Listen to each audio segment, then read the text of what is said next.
नमस्कार। हम mathematical physics का वेक्टर कैलकुलस वाला पोर्शन अब इस लेक्चर में स्टार्ट कर रहे हैं। अभी तक हमने वेक्टर अलजेब्रा पढ़ लिया था, जिसमें हमने dot product, cross product, scalar triple product, vector triple product, scalar and vector product of 4 vectors, तो वो सारी प्रोडक्ट्स डिस्कस हो चुकी हैं। And this lecture will proceed from vector calculus, जिसमें हम स्टडी करते हैं differentiation and integration of the vectors. तो स्टार्टिंग में हम डिफरेंशिएशन पढ़ेंगे, डिफरेंशिएशन ऑफ वेक्टर्स। तो डिफरेंशिएशन आपके लिए बहुत इम्पोर्टेंट है, बिकॉज इस पार्ट में से आपके IIT JAM exam, NET exam, GATE exam, BARC exam से जो मर्जी कंपटीशन का एग्ज़ाम है, उसमें आपको क्वेश्चंस पूछे जाते ही जाते हैं। डिफरेंशिएशन में जो मेजर पोर्शन कवर अप होता है डिफरेंशिएशन में, वो 3 टॉपिक्स का होता है, जिसको हम बोलते हैं ग्रेडियंट, डाइवर्जेंस एंड कर्ल। ठीक है, ये 3 ऐसे कंसेप्ट हैं जो मोस्ट इम्पॉर्टेंट है। तो इस लेक्चर में हम वेक्टर डिफरेंशिएशन तो स्टार्ट करेंगे, साथ में ग्रेडियंट को भी कवर अप कर लेंगे कि ग्रेडियंट क्या होता है। ठीक है, gradient of a scalar field या gradient of a scalar function. ठीक, तो वेक्टर कैलकुलस में मैं फर्स्ट टॉपिक जो तुम लोगों को पढ़ा रहा हूं, that is differentiation of vectors. तो फर्स्ट टॉपिक लिखो, डिफरेंशिएशन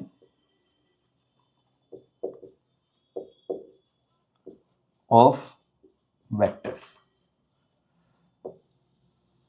तो पहले मैं एक वेक्टर का डिफरेंशिएशन बताता हूं, differentiation of vector, of a vector. ठीक है, एक वेक्टर का डिफरेंशिएशन किस तरह से करना है। एग्जांपल के लिए मान लेते हैं आपके पास कोई फंक्शन गिवन है एफ वेक्टर, जो टी का फंक्शन है। एक ऐसा वेक्टर फंक्शन जो टी का फंक्शन है, मतलब टी की अलग अलग वैल्यू पे उस फंक्शन की वैल्यू डिपेंड करेगी। ठीक है, that is given to be f1, वो भी फंक्शन है टी का, i cap, plus f2 function है टी का, j cap, plus f3 function है टी का, के कैप। तो आई कैप, जे कैप और के कैप की टर्म्स में अगर कोई फंक्शन गिवन है, इसका मतलब वो 3D स्पेस में हमारे पास एक वेक्टर गिवन है जो टी वेरिएबल के साथ चेंज हो रहा है। टी भी एक वेरिएबल है, तो फंक्शन की वैल्यू टी पे डिपेंड करेगी। तो टी हमारा यहाँ पे एक तरह का इंडिपेंडेंट वेरिएबल है जिस पे ये फंक्शन डिपेंड कर रहा है। ठीक है, तो अगर आप लोगों ने इसका डिफरेंशिएशन करना है, तो D F vector by D T अगर कैलकुलेट करना है, तो आप लोग इसमें डायरेक्टली F1, F2 और F3 का डिफरेंशिएशन कर दोगे, तो ये बनेगा d F1 divide by D t. Unit vectors differentiate नहीं होंगे, unit vector will be as it is. ये फंक्शन है वो सिर्फ टी के रिस्पेक्ट में डिफरेंशिएट होगा, तो ये बन जाएगा d F2 divide by D t j cap, plus differentiation of F3 with respect to t, और ये है के कैप। इस तरह से आप लोगों ने इसका डिफरेंशिएशन डायरेक्टली सॉल्व कर लेना है। ये बहुत सिंपल, बहुत ही इजी इक्वेशन लिखी है मैंने। इसको एक क्वेश्चन की हेल्प से समझते हैं। तो क्वेश्चन करने से पहले आप लोगों को एक चीज पता होनी चाहिए, टेंजेंट, टेंजेंट वेक्टर। तो टेंजेंट वेक्टर क्या होता है? आप लोगों ने जो motion in straight line chapter है +1 का, 11th क्लास का, उस चैप्टर में आप लोगों को ये बताया जाता है, अगर याद होगा तो अभी तक, कि जो वेलोसिटी है या फिर एक्सेलरेशन है या फिर स्पीड है, वो किस तरह से कैलकुलेट की जाती है। तो आपको एक चीज याद रही होगी कि अगर जैसे मान लो कोई पार्टिकल है या फिर कोई भी ऑब्जेक्ट है, वो किसी पाथ में मूव कर रहा है, ऐसे कर्व्ड पाथ पे मूव कर रहा है। ठीक है, इस पाथ पे मूव करेगा, ऐसे ऐसे जा रहा था, ऐसे गया। अब इस पाथ पे अगर कोई पार्टिकल मूव करेगा, तो किसी भी पॉइंट पे अगर मैं टेंजेंट बनाऊंगा, तो एट एनी पॉइंट टेंजेंट किस चीज को रिप्रेजेंट करेगा? अगर मान लो यहां पे टेंजेंट बनाया, यहां पे टेंजेंट बनाया, तो किसी भी पॉइंट पे अगर टेंजेंट बनाया है, तो ये टेंजेंट किस चीज को रिप्रेजेंट करता है? टेंजेंट रिप्रेजेंट करता है वेलोसिटी को। तो ये जो टेंजेंट है वो वेलोसिटी की डायरेक्शन में, मतलब ये वेलोसिटी है वो टेंजेंट के अलोंग होगी। तो अगर इधर मूव कर रहा तो इसी डायरेक्शन में एक टेंजेंट ड्रॉ कर दिया, तो ये टेंजेंट वेक्टर है वो वेलोसिटी वेक्टर हो गया। तो इस पार्टिकल का अगर ये कोऑर्डिनेट, ये वो जो कोऑर्डिनेट है, इसको अगर मान लो मैं आर वेक्टर लिख रहा हूं, तो ये D r vector divide by D T, यही तो वेलोसिटी होता है। तो अगर तुम्हें किसी भी पॉइंट पे, कर्व्ड पाथ पे, उसका टेंजेंट ड्रॉ करना है, तो उस पॉइंट, उस फंक्शन का तुम मान लो आर वेक्टर चेंज हो रहा है तो आर वेक्टर का टी के रिस्पेक्ट में डिफरेंशिएट कर दिया तो तुम्हें वेलोसिटी मिल गया, ठीक है। तो इसी तरह से कोई और फंक्शन भी आता है, एक देखेंगे अभी एक क्वेश्चन देखेंगे तो उससे ज्यादा क्लियर हो जाएगा। तो अगर किसी और वेक्टर का भी आता है तो आप उसका डिफरेंशिएट करोगे with respect to that coordinate जिस पे वो डिपेंड कर रहा है, तो वो डिफरेंशिएशन है वो उसको टेंजेंट के अलोंग बता देगा तुम्हें, ये टेंजेंट बताता है, ठीक है। जिसको आप स्लोप भी बोलते हो अगर ग्राफ की टर्मिनोलॉजी में स्टडी करते हो तो उतना उस साइड में हम इस चीज को मूव नहीं कर रहे। अभी आपको लोगों को इतना जानने की जरूरत है कि जैसे वेलोसिटी है वो टेंजेंट को रिप्रेजेंट करता है, ठीक है। अब अगर आपको इतना पता है तो अब एक क्वेश्चन करोगे तो इजी हो जाएगा आपके लिए करना।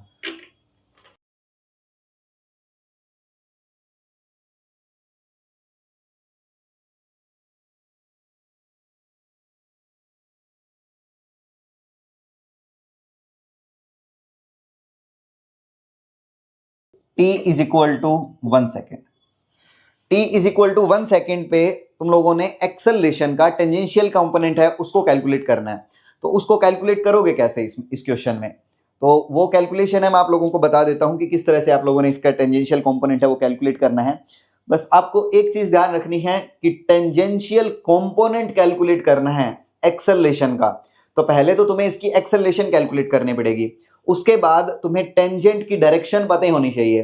तो जिस डायरेक्शन में तुमने कंपोनेंट निकालना है तो वो डायरेक्शन निकालनी पड़ेगी। तो टेंजेंट किसी भी पाथ पे कैसे ड्रॉ करोगे, तो टेंजेंट वेलोसिटी बताएगा। तो t इज इक्वल टू 1 पे जितनी वेलोसिटी होगी, जिस डायरेक्शन में वेलोसिटी होगी उसी डायरेक्शन में एक्सेलरेशन का कंपोनेंट पूछा है, ठीक है।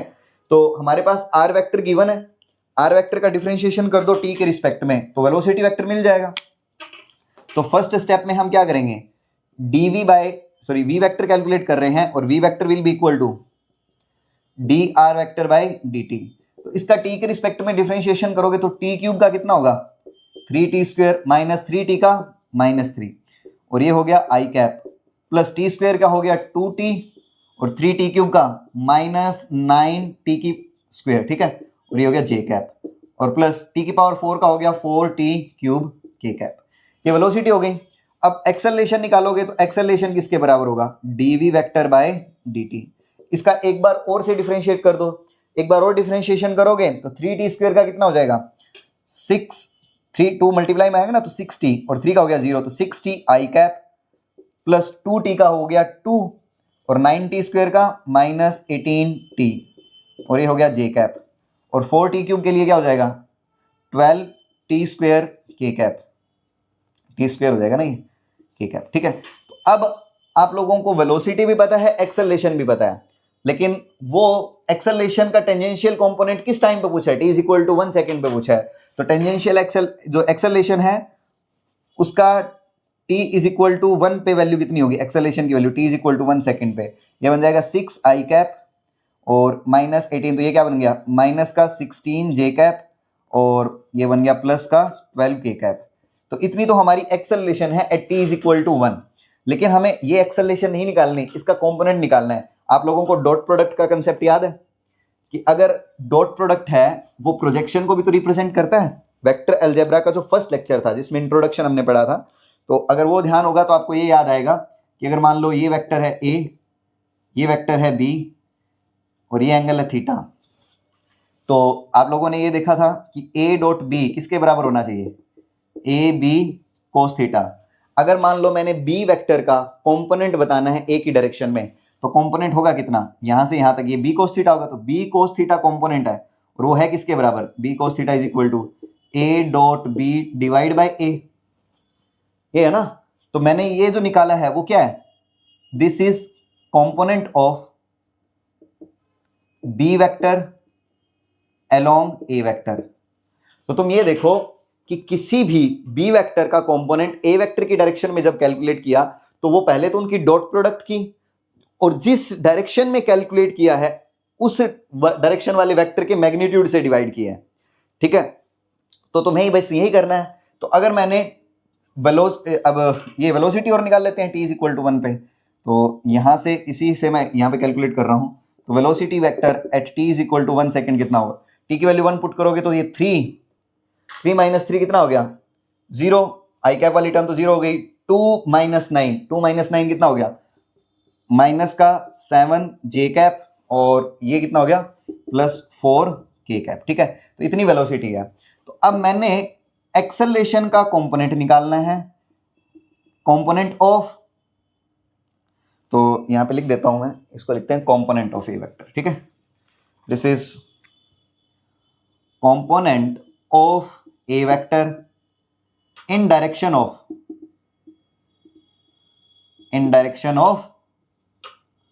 वी वेक्टर, क्योंकि टेंजेंशियल कंपोनेंट पूछा है ना, तो टेंजेंट है, वो टेंजेंट के अलोंग कौन सा वेक्टर होगा, वेलोसिटी वेक्टर होगा ऑब्वियसली। तो वेलोसिटी वेक्टर की डायरेक्शन में कंपोनेंट निकालना है ए वेक्टर का, तो वही टेंजेंशियल कंपोनेंट हो जाएगा। तो हम क्या करेंगे, वो बन जाएगा इज इक्वल टू, अब देखो बी का कंपोनेंट ए के अलोंग निकाला है, मतलब यहाँ पे ए का कंपोनेंट वी के अलोंग निकाल रहे हैं, तो हमारे पास ये जो ए है वो बी के जगह आ गया और ए की जगह क्या आ गया, we.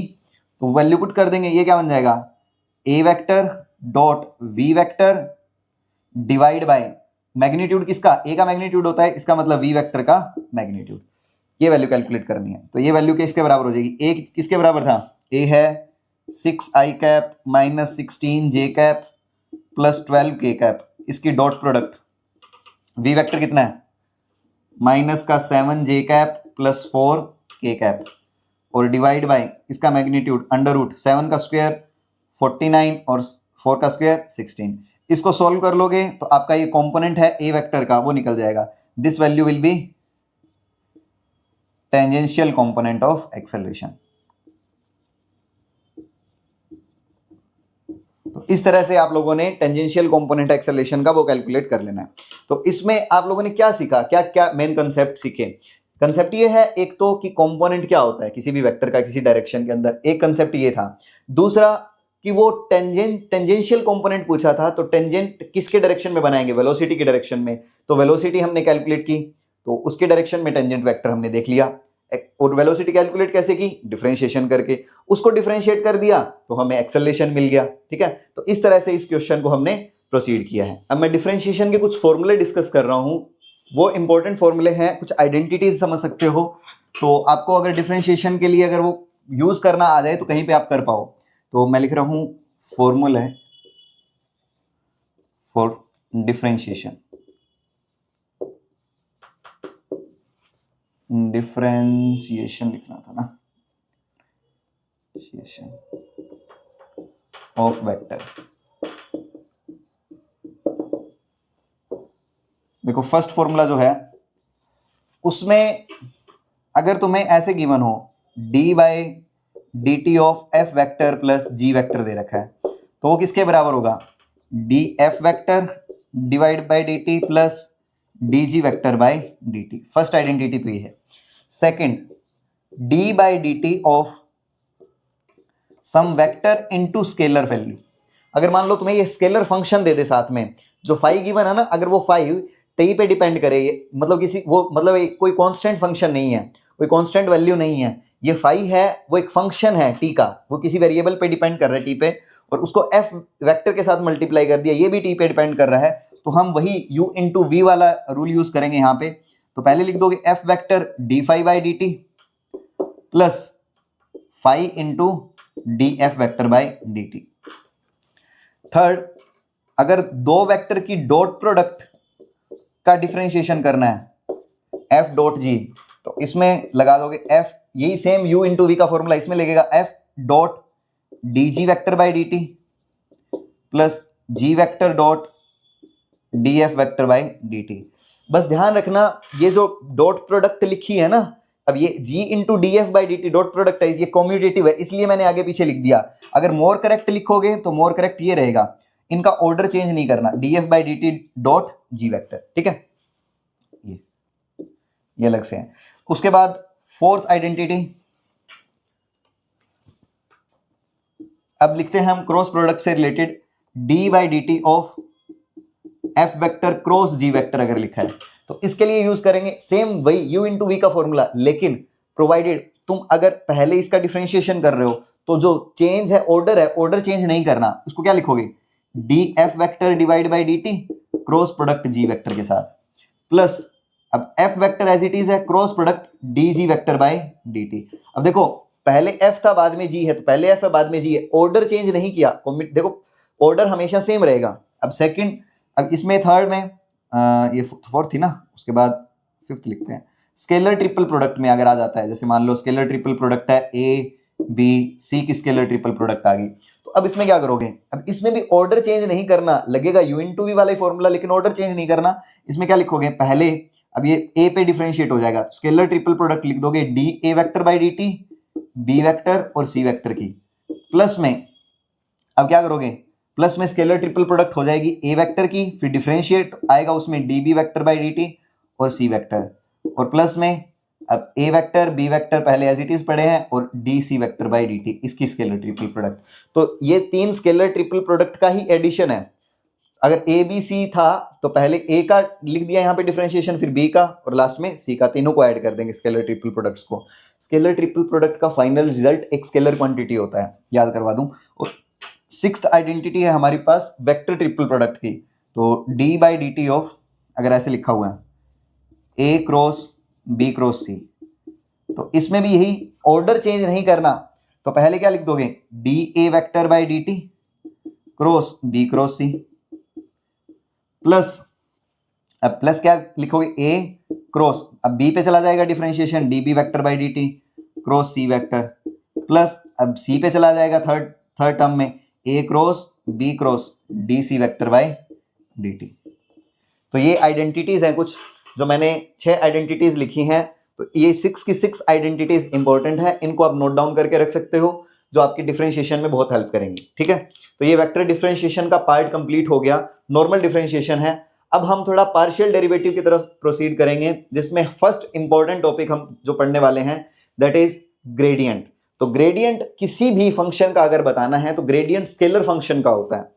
Gradient is defined for scalar function. तो आप लोगों को स्केलर फंक्शन या स्केलर फील्ड पहले पता होना चाहिए कि स्केलर फील्ड क्या होता है। जैसे स्केलर फील्ड का मैं एग्जांपल देता हूं, सबसे बेस्ट एग्जांपल हमारा रूम टेम्परेचर हो गया। अब जैसे मान लो रूम में टेम्परेचर, जरूरी नहीं है कि हर जगह पे सेम टेम्परेचर होगा, हो सकता है रूम में किसी अलग अलग पॉइंट्स पे टेम्परेचर की अलग अलग वैल्यू हो, तो एक टेम्परेचर का वो स्केलर फील्ड है। ठीक है, अब जैसे सेम वे में पोटेंशियल की वैल्यू भी होती है, अब अलग अलग पॉइंट्स पे पोटेंशियल की वैल्यू अलग अलग हो सकती है, तो पोटेंशियल का एक स्केलर फील्ड हो सकता है। ठीक है, तो हमें किसी भी फील्ड का अगर ग्रेडियंट कैलकुलेट करना है तो ग्रेडियंट होता क्या है वो हम अभी इसको स्टडी करेंगे। ठीक है, देखो gradient of a scalar field या स्केलर फंक्शन, ये मैंने अभी आप लोगों को बताया टेम्परेचर का जैसे एग्जाम्पल, सेम वे में अदर एग्जाम्पल भी एग्जिस्ट करते हैं। तो हम कोई रैंडम एक फंक्शन लेके चलेंगे, लेट्स सपोज 5 फंक्शन ले रहे हैं। जितनी भी मैं अभी इस लेक्चर में ग्रेडियंट की डिस्कशन करूंगा वो डिस्कशन सारी कार्टेशियन कोऑर्डिनेट्स में होंगी। अभी हम जो फ्रेम ऑफ रेफरेंस मान रहे हैं, अपना कोऑर्डिनेट सिस्टम जो एज्यूम करके चलेंगे, वो सारा कार्टेशियन कोऑर्डिनेट पे बेस्ड होगा, जिसमें हम एक्स वाई जेड कोऑर्डिनेट्स पे ही फंक्शंस की डिपेंडेंसी देखेंगे। ठीक है, स्फेरिकल पोलर कोऑर्डिनेट्स और सिलेंड्रिकल पोलर कोऑर्डिनेट्स, उनकी जब मैं डिस्कशन करवाऊंगा, जो अलग से पढ़ाऊंगा मैं ये टॉपिक, तो उस टाइम पे मैं वो करवाने के बाद डाइवर्जेंस, ग्रेडियंट और कर्ल, इन तीनों के फॉर्मूले उस टाइम पे मैं दोबारा से लिखवा दूंगा डिफरेंट कोऑर्डिनेट सिस्टम में। तो अभी जो हम पढ़ने जा रहे हैं वो सारा का सारा कार्टेशियन कोऑर्डिनेट की डिस्कशन करने जा रहे हैं। ठीक है, स्केलर फील्ड मैंने एज्यूम कर लिया, लेट्स सपोज स्केलर फील्ड या स्केलर फंक्शन है वो फाई है। ठीक है, अब फाई एक ऐसा फील्ड है, ऐसा फंक्शन है जो एक्स वाई जेड कोऑर्डिनेट्स पे डिपेंड कर रहा है। अब अगर तुम्हारे पास लेट्स सपोज एक फील्ड है, एक प्लेन है, एक प्लेन की अगर मैं बात करता हूं, जैसे मान लो एक 3D में प्लेन होता है, तो प्लेन की इक्वेशन क्या होती है, A X plus B Y plus C Z is equal to constant something. ठीक है, तो जो फाई है वो एक मान लो प्लेन है, एक ऐसा सरफेस है, लेवल सरफेस इसको हम बोलते हैं। तो लेवल सरफेस का मतलब ये होता है, लेवल सरफेस जिस सरफेस पे फाई की वैल्यू कांस्टेंट होती है at each point, phi constant at each point, और जो फाई है वो लेट सपोज फाई फंक्शन है एक्स वाई जेड का, तो वो वैल्यू क्या होनी चाहिए, कांस्टेंट होनी चाहिए, उसको हम मान लेते हैं सी कोई कांस्टेंट है।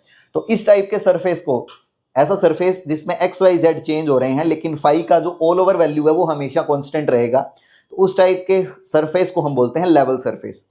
ठीक है, अगर यही फाई पोटेंशियल में, मतलब फाई की जगह पोटेंशियल आ गया, फाई तो कोई फंक्शन है ना, फाई तो हमने कोई वेरिएबल माना है, तो अगर फाई की जगह मान लो पोटेंशियल आ गया, तो अब पोटेंशियल की वैल्यू अगर हर पॉइंट पे सेम है, मतलब उस एक सरफेस पे हर पॉइंट पे पोटेंशियल अगर सेम है, तो हम उसको बोलेंगे इक्वी पोटेंशियल सरफेस। ठीक है, अब आप लोगों को इतना पता होना चाहिए कि जो कंडक्टर होता है, कंडक्टर में पूरे सरफेस पे पोटेंशियल क्या रहता है, हमेशा कांस्टेंट रहता है, प्रोवाइडेड दैट कंडक्टर के सरफेस पे चार्ज रेस्ट पे हो, तो वो इक्वी पोटेंशियल सरफेस की तरह बिहेव करता है, ठीक है।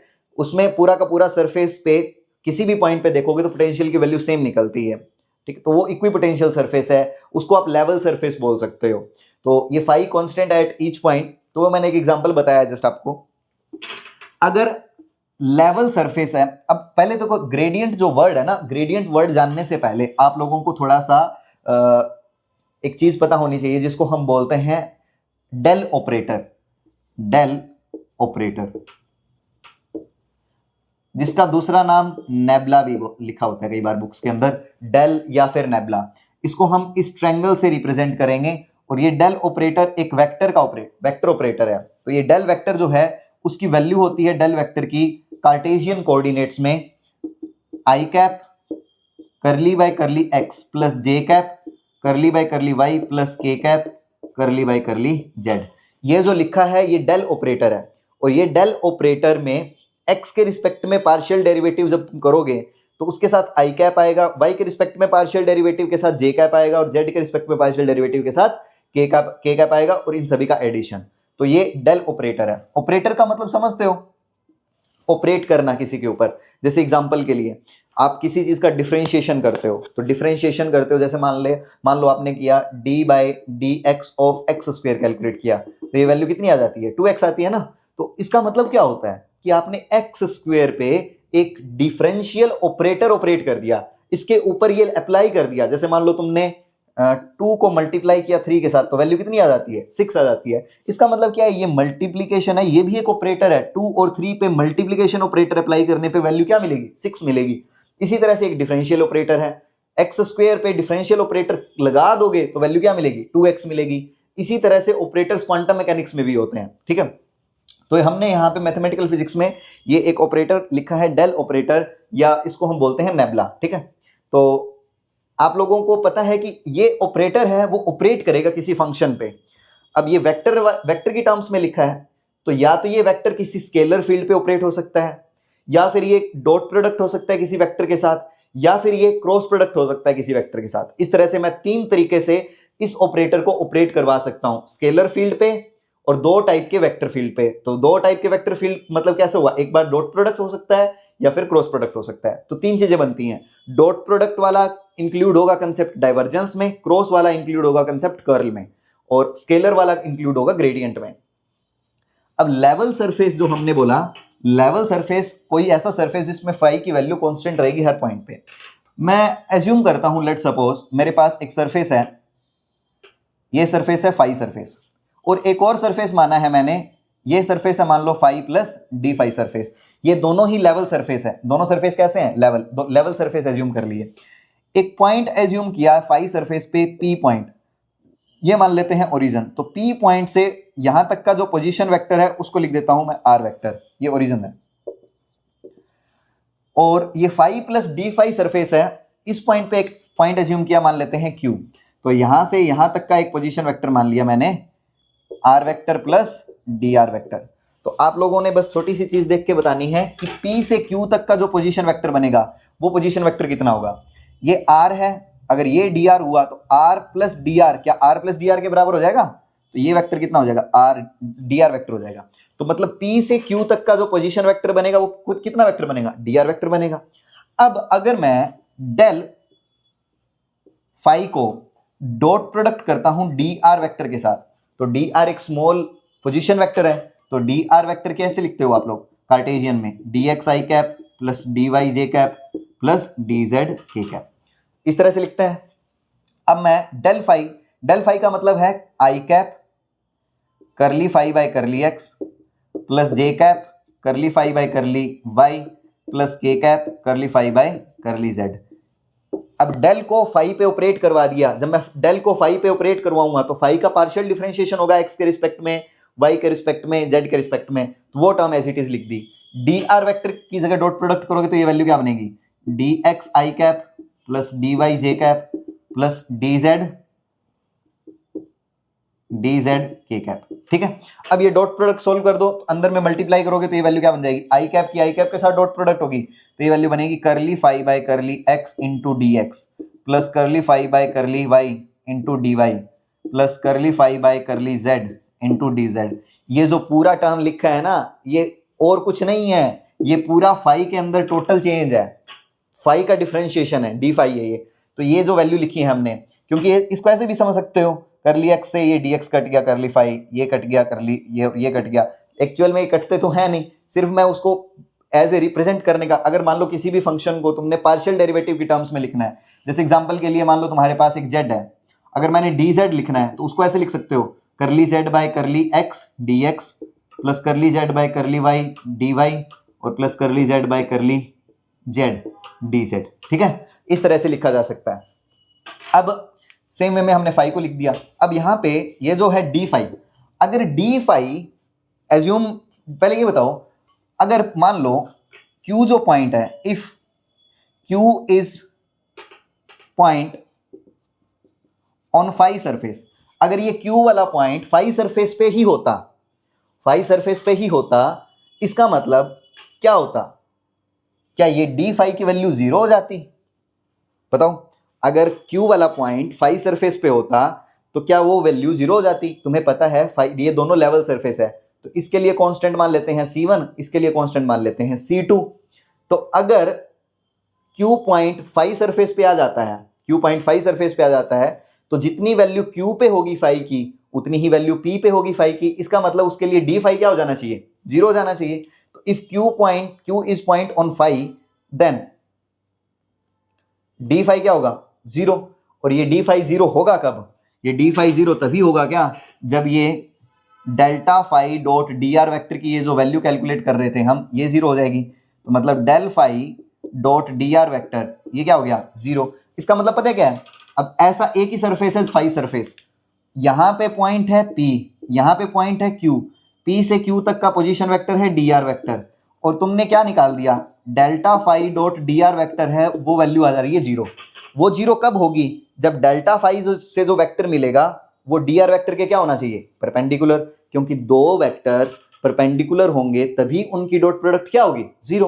तो अब डेल्टा फाई की dot product D r vector के साथ अगर जीरो आ रही है, इसका मतलब ये डेल्टा फाई है वो डी आर वैक्टर के क्या होना चाहिए, परपेंडिकुलर होना चाहिए। तो इससे एक रिजल्ट निकल गया, delta phi vector is perpendicular to d r vector. तो मतलब कि परपेंडिकुलर तो ऐसे होगा, तो ये डेल्टा फाई वेक्टर है। तो यहां से तुमने पता है क्या कंक्लूजन निकाल दिया, कि जो डेल फाई वेक्टर है वो उस लेवल सरफेस के नॉर्मल है, परपेंडिकुलर है। ठीक है, तो जो किसी भी लेवल सरफेस के नॉर्मल निकालना है, अगर तुमने कोई नॉर्मल वेक्टर कैलकुलेट करना है, परपेंडिकुलर वेक्टर कैलकुलेट करना है, तो तुम लोग क्या कैलकुलेट कर दोगे, डेल फाई वेक्टर कैलकुलेट कर दोगे उस सरफेस के लिए, तो आपको नॉर्मल वेक्टर मिल जाएगा। तो मैं इसको एज ए स्टेटमेंट यहां पे लिख देता हूं,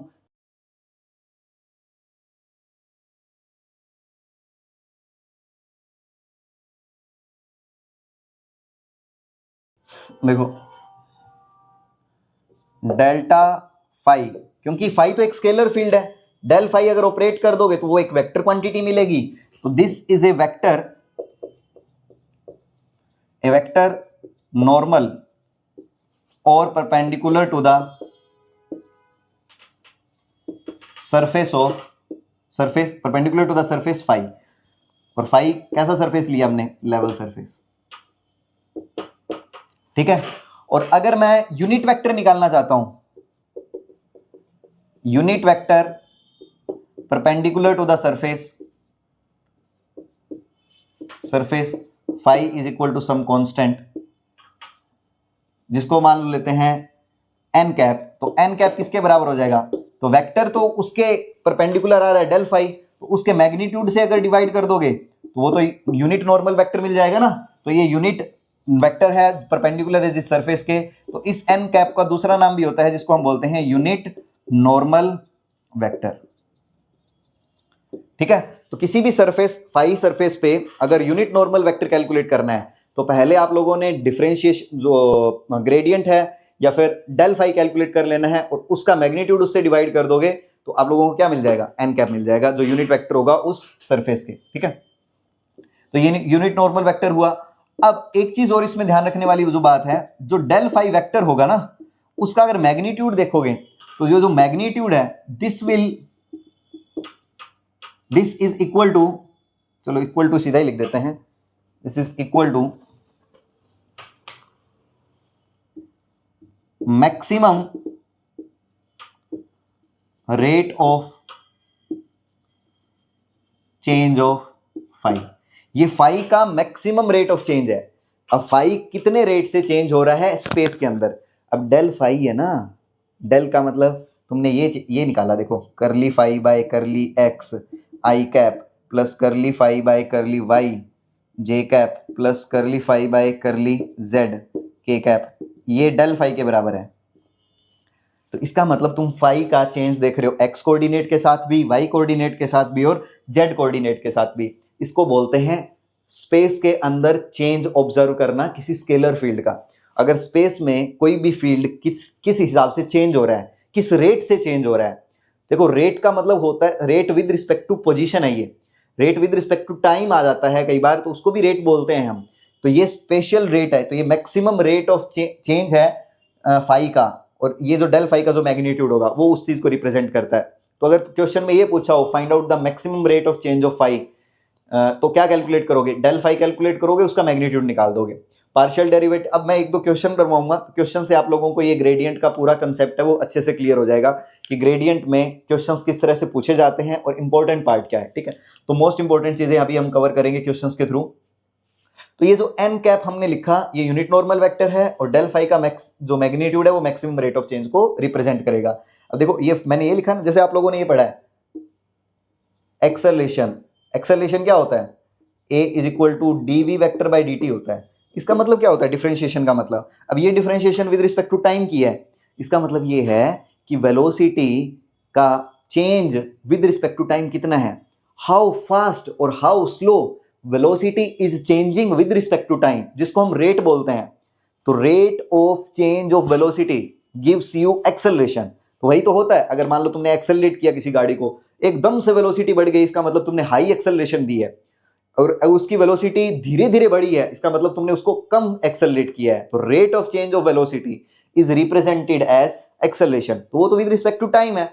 अब किसी फंक्शन का स्पेस के साथ कोऑर्डिनेट्स के साथ किस हिसाब से वो चेंज हो रहा है, that is representing you the gradient. तो ग्रेडियंट वर्ड यूज होता है वो विद रिस्पेक्ट टू पोजीशन होता है, विद रिस्पेक्ट टू लेंथ होता है, विद रिस्पेक्ट टू डिस्टेंस बोल सकते हो। तो ग्रेडियंट का जो वर्ड है that is not with respect to time, that is with respect to space. ठीक है, तो कोई भी scalar function with respect to space किस तरह से चेंज होगा, तो ये एक तरह का फिजिकल इंटरप्रिटेशन है ग्रेडियंट का। तो gradient of scalar phi I guess तुम लोगों को क्लियर हो गया होगा कि ग्रेडियंट क्या है। अब हम इसमें करते हैं कुछ क्वेश्चंस। देखो हमारे पास दो क्वेश्चन है, एक क्वेश्चन ये AMIET एग्जाम में पूछा गया है और एक ये DU में ही पूछा जाता है क्वेश्चन यूजुअली। तो दिल्ली यूनिवर्सिटी में भी ऐसे क्वेश्चन पूछे जाते हैं। तो आप लोगों को ये जो क्वेश्चन मैं करवा रहा हूँ ग्रेड फाई का, कि आप लोगों ने जैसे मान लो फाई गिवन है, ग्रेड फाई कैलकुलेट करना है 1 - 2 1 पे।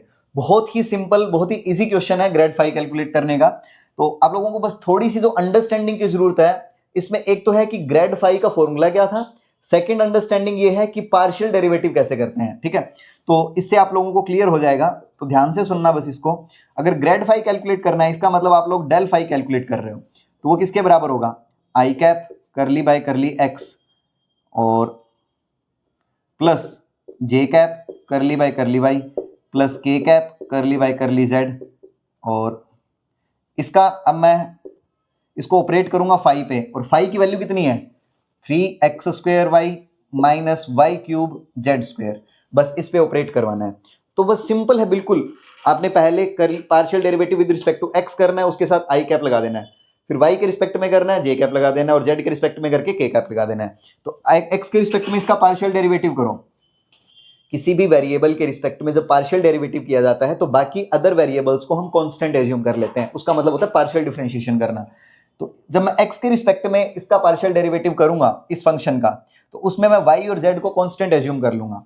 तो 3 और y है तो कांस्टेंट हो गए, सिर्फ x का होगा, तो x का कितना हो जाएगा 2x। तो ये वैल्यू क्या बनेगी, आई कैप के मल्टीप्लाई में आ जाएगा पार्शियल डेरिवेटिव, ये बनेगा 3 × 2 तो 6xy और इस पूरे ये तो y और z तो x के लिए कांस्टेंट हो गए, तो इसका डिफरेंशिएशन हो जाएगा 0, तो सिर्फ इतनी टर्म बचेगी।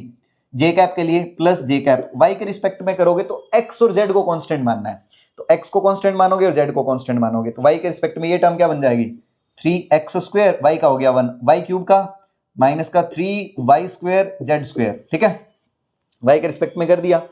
उसके बाद j कैप हो गया प्लस में k कैप के साथ मल्टीप्लाई में क्या आएगा, उस टाइम पे z के रिस्पेक्ट में पार्शियल डेरिवेटिव करना है, तो x और y को क्या मान लोगे कांस्टेंट, तो ये टर्म हो गई 0, z स्क्वायर का हो गया 2z और इनटू में y क्यूब पड़ा है, तो माइनस का 2z और इनटू में y क्यूब, इतना हुआ है। और हमें किस पॉइंट पे पूछा है 1 -2 और 1 पे, तो मतलब मैं x की वैल्यू इस पूरी टर्म में 1 पुट करूंगा, y की जगह -2 और z की जगह 1, तो ये डेल फाई की value, this del phi is equal to del phi at point 1, -2, 1, उसकी वैल्यू कितनी हो जाएगी, यहाँ पे वैल्यू 1 पुट कर दो, तो ये बनेगा 1 और 2 पुट करोगे तो -2, तो माइनस का 12i कैप प्लस यहाँ 1 पुट करोगे तो आएगा 3 और यहाँ पे पुट करोगे -2, तो -2 का स्क्वायर कितना हो जाएगा 4, तो ये हो गया 3 × 4 और z की जगह 1, 4 × 12 माइनस का, तो ये माइनस का 9 बचेगा, तो ये हो जाएगा माइनस का 9j कैप, और z के लिए इस वाले में पुट करोगे तो z की जगह आएगा 1 और 2 की जगह -2 का क्यूब, तो -2 का क्यूब हो जाएगा 8, 8 × 2 16 और वो माइनस और माइनस ये हो जाएगा प्लस, प्लस का 16k कैप, तो ये फाइनल वैल्यू बनेगी हमारी। ये हमने डेल फाई की वैल्यू कैलकुलेट कर दी एट पॉइंट 1, -2, 1, तो इस तरह से आप लोगों ने ग्रेड फाई की वैल्यू है वो कैलकुलेट करनी है किसी भी स्केलर फंक्शन के लिए। अब ये दूसरा क्वेश्चन देखो, find unit normal vector to the surface, आ गया ना, अब यूनिट नॉर्मल वेक्टर कैलकुलेट करना है और सरफेस गिवन है x² + y² = z eight point 1, 2, 5, तो जब यूनिट नॉर्मल वेक्टर कैलकुलेट करोगे ना तो उस टाइम पे आप लोगों ने ये जो फंक्शन गिवन है, क्या इसमें फाई की वैल्यू दे रखी है ऐसे, तो जब भी ऐसा फंक्शन ऐसा आ जाए रिलेशन तो उसमें फाई हम बना लेंगे, फाई बन जाएगा x² + y², z को दूसरी साइड ले आओ -z, तो इक्वल टू 0 आएगा, तो एक कांस्टेंट होगी, तो ये फंक्शन बना है फाई = x² + y² - z = 0, ठीक है। तो इसका निकाल दो, हम डेल फाई कैलकुलेट कर देते हैं, तो डेल फाई क्या बनेगा i cap curly by curly x plus j cap curly by curly y plus k cap और करली बाय करली z, और फाई की वैल्यू पुट कर दोगे x² + y² - z, इसकी वैल्यू कैलकुलेट करो, तो वैल्यू कैलकुलेट करोगे तो पहले x के रिस्पेक्ट में कर दोगे पार्शियल डेरिवेटिव, तो क्या बनेगा 2xi कैप, y के रिस्पेक्ट में करोगे तो 2yj कैप और z के रिस्पेक्ट में करोगे तो माइनस का k कैप। अब किस पॉइंट पे पूछा था 1 to 5 पे, तो 1 to 5 पे डेल फाई की वैल्यू क्या बन जाएगी 1, 2, 5 पे, तो 1 पुट कर दोगे, ये बन गया 2i कैप प्लस y की जगह 2 पुट करोगे तो 2 × 2 4j कैप माइनस का k कैप, ये वैल्यू बनेगी। अब यूनिट नॉर्मल वेक्टर किसके बराबर होगा डेल फाई और उसके मैग्नीट्यूड से उसको डिवाइड कर दोगे, तो ये वैल्यू है 2i cap plus 4j cap minus k cap, इसका मैग्नीट्यूड क्या हो जाएगा √2 का स्क्वायर 4, 4 का स्क्वायर 16 और प्लस 1 मतलब √21 आ जाएगा ये, ठीक है, 2i cap plus 4j cap minus k cap divide by √21। तो ये हमने इस तरह से यूनिट नॉर्मल वेक्टर और ग्रेडियंट कैलकुलेट करना है। अब एक छोटा सा कंसेप्ट है जिसको हम बोलते हैं डायरेक्शनल डेरिवेटिव, तो वो पढ़ेंगे, उसके बाद उससे रिलेटेड एक क्वेश्चन। जो लास्ट कंसेप्ट है ग्रेडियंट से रिलेटेड वो है डायरेक्शनल डेरिवेटिव का। तो डायरेक्शनल डेरिवेटिव क्या होता है, डायरेक्शनल डेरिवेटिव, अब मान लो तुम्हें कोई भी स्केलर फील्ड गिवन है, लेट्स सपोज फाई है, अब तुमने इसका डायरेक्शनल डेरिवेटिव बताना है, डायरेक्शनल डेरिवेटिव ऑफ, चलो इसको डायरेक्शनल डेरिवेटिव को d और d से डिनोट कर देते हैं, डायरेक्शनल डेरिवेटिव dd, ठीक है, डायरेक्शनल डेरिवेटिव ऑफ फाई, तो अब डायरेक्शनल डेरिवेटिव का मतलब तुमने फाई का डेरिवेटिव बताना है लेकिन किसी डायरेक्शन में बताना है, तो फाई का डेरिवेटिव किसी डायरेक्शन में अगर रिप्रेजेंट करना चाहते हो तो डायरेक्शन बताने के लिए तुम्हें कोई वेक्टर गिवन होना चाहिए, तो तुम्हें मान लो वेक्टर गिवन है directional derivative of phi in direction of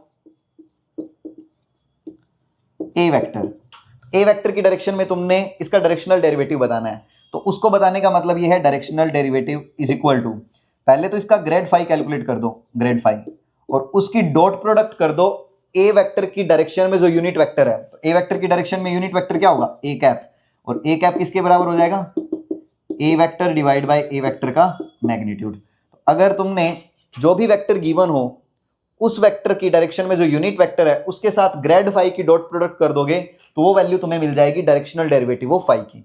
तो इस चीज को, इस कंसेप्ट को ध्यान रखना।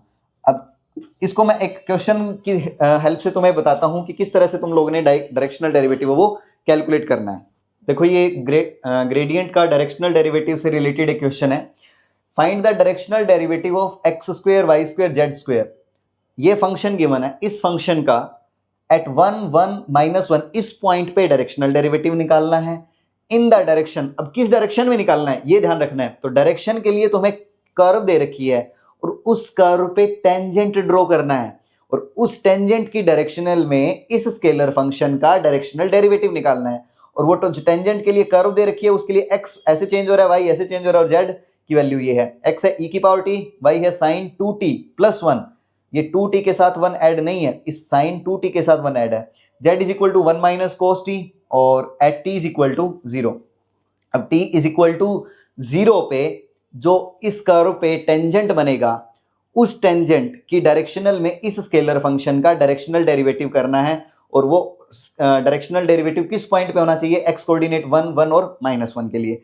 अब इसको कैलकुलेट करने के लिए मैंने तुम्हें बताया कि पहले जब भी डायरेक्शनल डेरिवेटिव आता है तो तुम लोगों ने पहले क्या कैलकुलेट कर लेना है, डेल फाई कैलकुलेट करना है। तो डेल फाई किसके बराबर होगा, देखो i cap curly by curly x plus J cap curly by curly Y plus के cap curly by curly z. अब इसको ऑपरेट करवाना है एक्स स्क्वायर वाई स्क्वायर और जेड स्क्वायर पे। इस पे ऑपरेट करवाओगे तो एक्स के रिस्पेक्ट में पार्शियल डेरिवेटिव करोगे तो क्या बन जाएगा, ये बनेगा 2x y square z square i cap plus y के लिए हो जाएगा 2x square y z square j cap और जेड के लिए हो जाएगा 2x square y square z k cap. अब डेल फाई की वैल्यू, अब ये डायरेक्शनल डेरिवेटिव किस पॉइंट पे कैलकुलेट करना है, 1 1 और -1 1 1 और -1। एक्स वाई जेड की जगह पुट कर दो तो ये वैल्यू क्या बनेगी, 1 पुट करोगे ये भी 1 हो जाएगा और -1 का स्क्वायर ये भी 1 हो जाएगा तो ये बनेगा 2 आई कैप। इसमें बनेगा 1 1 और ये भी 1 तो ये बनेगा 2 जे कैप। और इसमें 1 1 और ये -1 पुट करोगे ना तो ये क्या बन जाएगा माइनस का 2 के कैप। अब ये तो हमें डेल फाई निकला है अभी। तो इस फंक्शन का डायरेक्शनल डेरिवेटिव करना है किस डायरेक्शन में, टेंजेंट टू दिस कर्व। तो जो कर्व है उसके लिए आर वेक्टर की वैल्यू क्या बन जाएगी, पोजीशन वेक्टर। अगर मैं आर वेक्टर लिखूं तो होता है x i cap plus Y j cap plus Z k cap. X की वैल्यू कितनी है e की पावर t तो ये बन जाएगा i cap plus sine 2t plus 1, इसके साथ आएगा जे कैप प्लस जेड के लिए आ जाएगा 1 माइनस कोस t और इसके साथ आ जाएगा के कैप। ठीक है, तो इस आर वेक्टर की डायरेक्शन में कैलकुलेट नहीं करना, इस आर वेक्टर के टेंजेंट पे। तो टेंजेंट कौन बताएगा तुम्हें, टेंजेंट के लिए अगर मैं टी वेक्टर कैलकुलेट करूंगा तो वो हो जाएगा D R by D T. इसका डिफरेंशिएशन करो पहले, तो D R by D T calculate करोगे तो ई की पावर टी आई कैप रहेगा। इसका कर दोगे तो साइन का हो जाएगा कोस प्लस में कोस 2t और 2t का हो जाएगा 2 तो ये बनेगा 2 कोस 2t। तो यहाँ लिख देते हैं प्लस में 2 टाइम्स कोस 2t और 1 का हो गया 0, इसका माइनस कोस का होता है माइनस साइन तो माइनस पहले से पढ़ा तो ये बनेगा साइन t के कैप। अब देखो t इज इक्वल टू 0 पे कैलकुलेट करना है ना, तो t vector at t is equal to 0 value कितनी होगी, t is equal to 0 put करो तो e की पावर 0 हो जाएगा 1 ये हो गया आई कैप प्लस t 0 पुट करो, इसके साथ j कैप था ना तो t 0 पुट करोगे तो ये बनेगा 2 इंटू कोस 0, कोस 0 होता है 1 ये बन जाएगा 2 जे कैप और साइन 0 0 तो बस इतना ही बचा। अब इस वेक्टर की डायरेक्शनल में इसका डायरेक्शनल डेरिवेटिव कैलकुलेट करोगे तो डायरेक्शनल डेरिवेटिव किसके बराबर हो जाएगा, ये हो जाएगा del phi at 1 comma 1 comma -1 उसकी dot product t vector at t is equal to 0 और इस t वेक्टर के मैग्नीट्यूड से डिवाइड, क्योंकि इसको यूनिट वेक्टर से मल्टीप्लाई करते हैं ना, डॉट प्रोडक्ट उसके यूनिट वेक्टर से मतलब डायरेक्शन वाले यूनिट वेक्टर से डॉट प्रोडक्ट करते हैं तो ये वैल्यू क्या बनेगी, ये बन जाएगा 2 आई कैप प्लस 2 जे कैप माइनस 2 के कैप। इसकी डॉट प्रोडक्ट कर दो इसके साथ आई कैप प्लस 2 जे कैप और इसके मैग्नीट्यूड से डिवाइड कर दो तो इसका मैग्नीट्यूड कितना है √1 प्लस 2 का स्क्वायर 4 तो ये वैल्यू क्या बनेगी, आई कैप की आई कैप के साथ कर दोगे तो ये हो गया 2 जे कैप 4 के कैप तो है नहीं और डिवाइड बाई रूट का 4 और 1 5 तो 4 2 6 डिवाइड बाई √5, ये डायरेक्शनल डेरिवेटिव की वैल्यू आई है। ठीक है, तो इस तरह से आप लोगों ने डायरेक्शनल डेरिवेटिव की वैल्यू है वो कैलकुलेट करनी है। तो किसी भी क्वेश्चन में डायरेक्शनल डेरिवेटिव अगर कैलकुलेट करना आ जाता है तो डेल फाई की डॉट प्रोडक्ट कर दो जिस डायरेक्शन में पूछा है उसके यूनिट वेक्टर के साथ, तो you will be able to find out the directional derivative. तो हमारा ग्रेडियंट का जो कंसेप्ट है कार्टेशियन कोऑर्डिनेट के लिए उसकी डिस्कशन कंप्लीट हो चुकी है। अब नेक्स्ट लेक्चर में we will study divergence. Till then bye bye.